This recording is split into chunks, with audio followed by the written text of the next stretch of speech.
Alright, gusto ko lamang po itanong sa inyo mga minamahal kong taga-subaybay at tagapanood ng video na ito.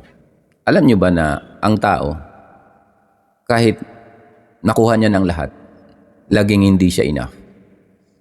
Kahit mayroon na siya, nung una nag-asam ka, nangarap ka na magkasasakyan, nung may sasakyan ka na, masaya ka isang araw, isang linggo. After that, parang may kulang pa rin.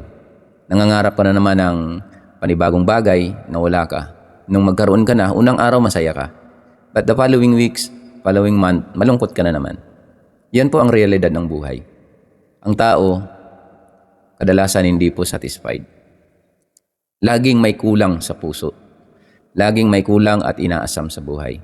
Dahil sa puso pala ng tao, sa puso natin, may isang lugar dyan, espasyo, na tanging salita lamang ng Diyos ang makakapagpapuno dyan.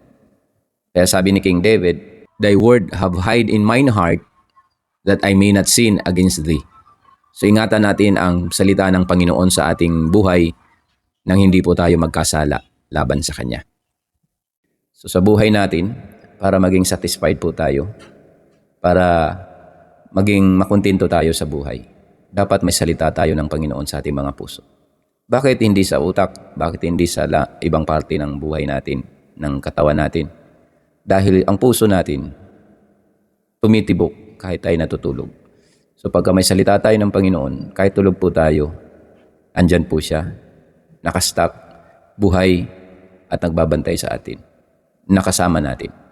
Nawa, lagi natin ingatan ang salita ng Diyos sa ating puso. Hindi po ako perpekto, pero may Panginoon na perpekto upang gawing perpekto ang buhay natin.